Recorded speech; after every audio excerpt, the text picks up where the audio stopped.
আসসালামু আলাইকুম প্রিয় শিক্ষার্থীবৃন্দ, সবাইকে শুভেচ্ছা। সৃজনশীল প্রশ্ন ও উত্তর সকল বোর্ড পরীক্ষা 2026 ভূগোল প্রথম পত্র, কোড নম্বর 125, প্রশ্ন নম্বর 1, এইচএসসি। আলোচনায় আছে, আমি আলোচক হিসেবে আছি মোহাম্মদ আকবর আলী স্যার। সবাইকে শুভেচ্ছা জানিয়ে আমি আজকের এই ক্লাসটা শুরু করতে যাচ্ছি।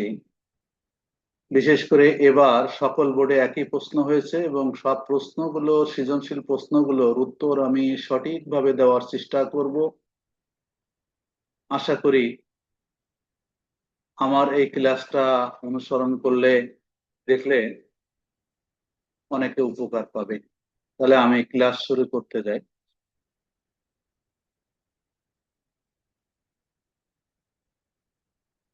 এখানে একটা চিত্র দেওয়া আছে 1 নম্বর প্রশ্নে। এখানে একটা চিত্র দেওয়া আছে যেটা ভূমিরূপের চিত্র, অর্থাৎ ভূমিরূপ বিদ্যা। এখানে বৃষ্টিপাতের চিত্র দেওয়া আছে, এটা হচ্ছে জলবায়ু বিদ্যা। আর এখানে উদ্ভিদ এবং প্রাণী দেওয়া আছে এখানে প্রাকৃতিক ভূগোলের শাখার মধ্যে, তাহলে এটা প্রাণী ভূগোল বা জীব ভূগোল বোঝানো হয়েছে, বায়োজিওগ্রাফি। তাহলে জিওমরফোলজি, ক্লাইমেটোলজি এবং বায়োজিওগ্রাফি ভূগোলের যে শাখাগুলো আছে প্রাকৃতিক ভূগোলের, তার মধ্যে এগুলো আছে।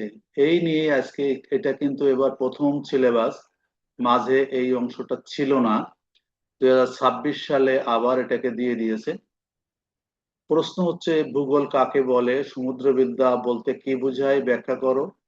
ইঙ্গিতকৃত শাখায় একের বর্ণনা দাও। এখানে বলি, ইঙ্গিতকৃত শাখায় এক অর্থাৎ এখানে ভূমিরূপ বিদ্যার বিবরণ দিতে বলেছে।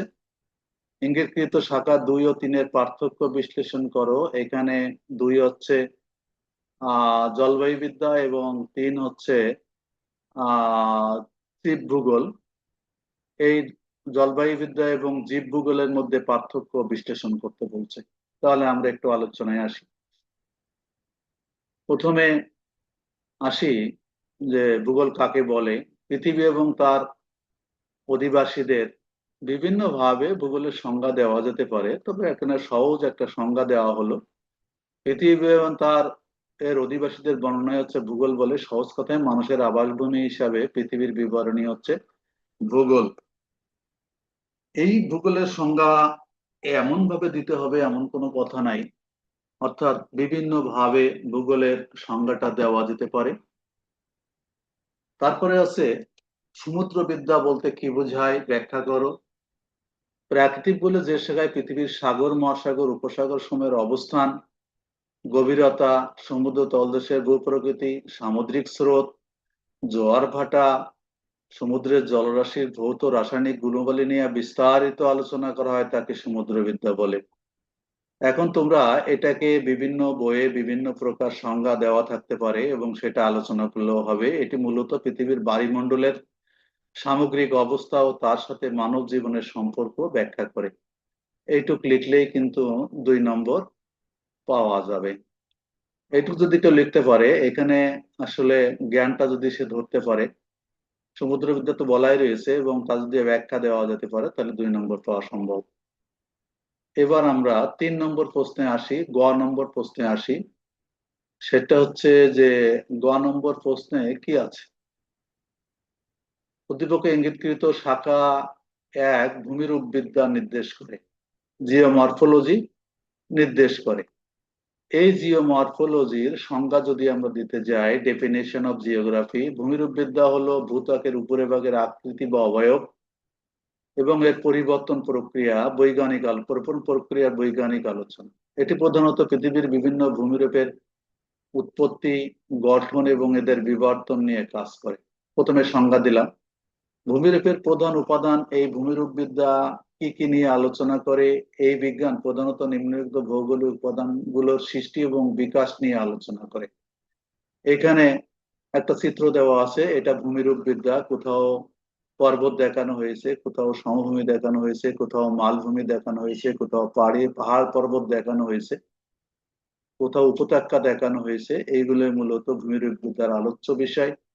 সেজন্য এখানে আমরা যদি বলি তাহলে পর্বত, মাউন্টেন, মালভূমি, প্লেটু, সমভূমি, প্লেন, তারপরে আছে হিল, পাহাড়, পর্বত, মাউন্টেন, পর্বত দেওয়া হয়েছে, এবং এখানে উপত্যকা, এগুলো ভ্যালিজ, এগুলো তার উপাদান।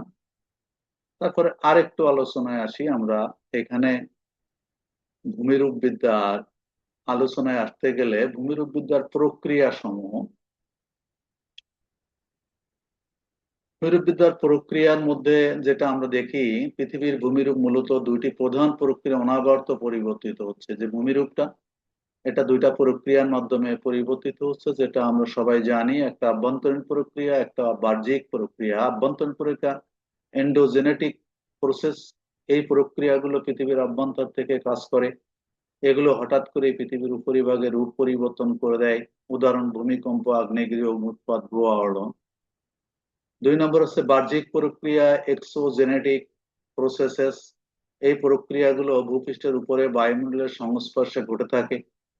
এগুলো অত্যন্ত ধীর গতিতে ভূমিরূপের পরিবর্তন ঘটায়। উদাহরণ হিসেবে আমরা বলতে পারি নদী, বায়ু, হিমবাহ, সমুদ্র তরঙ্গের ক্ষয়কার্য, অবক্ষেপণ।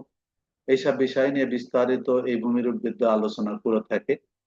উপসংহারে আমরা বলতে পারি, সহজ কথায়, পৃথিবীর উপরিভাগের ভাস্কর্য এবং তা গঠনের পিছনে সক্রিয় শক্তিগুলোর বিশদ পর্যালোচনাই হচ্ছে ভূমিরূপ বিদ্যা।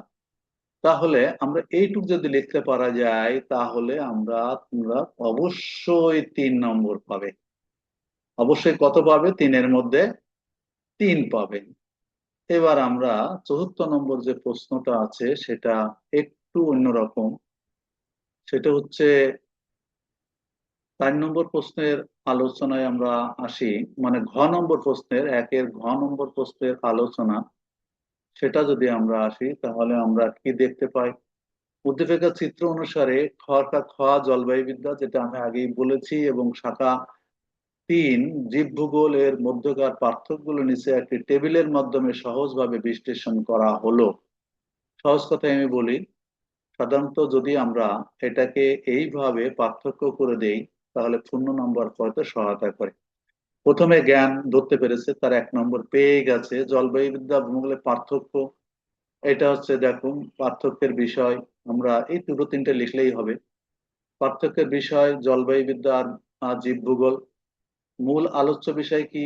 জলবায়ুবিদ্যার এটি পৃথিবীর বায়ুমণ্ডলের দীর্ঘকালীন আবহাওয়ার অবস্থা, বায়ুর চাপ, তাপমাত্রা, আর্দ্রতা, বৃষ্টিপাত, জলবায়ু অঞ্চল সমূহ নিয়ে আলোচনা করে। জীবভূগোল এটি পৃথিবীর উপরিভাগের উদ্ভিদ, ফ্লোরা, ফৌনা, জীব, প্রাণী জগতের ভৌগোলিক বন্টন, তাদের আবাসস্থল এবং পরিবেশের সাথে পারস্পরিক সম্পর্ক নিয়ে আলোচনা করে। 2 নম্বর হচ্ছে উপাদানগত পার্থক্য। জলবায়ুবিদ্যার এই বিদ্যার মূল উপাদান হলো অজৈব বা জল উপাদান, যেমন সূর্যালোক, বায়ু, মেঘ ইত্যাদি। এটা হচ্ছে জলবায়ুবিদ্যা। আর এর মূল উপাদান হলো জৈব উপাদান, যেমন উদ্ভিদ, বন্যপ্রাণী, মানুষ ইত্যাদি জীব নিয়ে আলোচনা করে। মূল উদ্দেশ্যটা কি? এর প্রধান উদ্দেশ্য হলো বৈশ্বিক আবহাওয়ার পরিবর্তন ও জলবায়ু পরিবর্তনের ধারা, এর প্রভাব বোঝা। এর প্রধান বৈশিষ্ট্য হলো জীব বৈচিত্র্যের ভারসাম্য রক্ষা, বিভিন্ন জলবায়ু অঞ্চলের জীবের খাপ খাইয়ে নেওয়ার প্রক্রিয়া বিশ্লেষণ করা। এখানে আমরা সংক্ষিপ্ত অনুধাবন, অর্থাৎ আমরা যদি উপসংহারে চলে আসি, সহজ কথায় জলবায়ু বিদ্যার শাখা 2 মূলত বায়ুমণ্ডলীয় অবস্থা এবং শক্তি রূপান্তর নিয়ে কাজ করে। অন্যদিকে জীবভূগোল শাখা 3 সেই বায়ুমণ্ডল অবস্থার প্রেক্ষিতে পৃথিবীতে গড়ে ওঠা জীবন, জীবের টিকে থাকা এবং তাদের ভৌগোলিক বন্টন নিয়ে আলোচনা করে। যাই হোক, সবাইকে ধন্যবাদ জানিয়ে আজকের মতো আলোচনাটা এখানে শেষ করতে যাচ্ছি। আল্লাহ হাফিজ।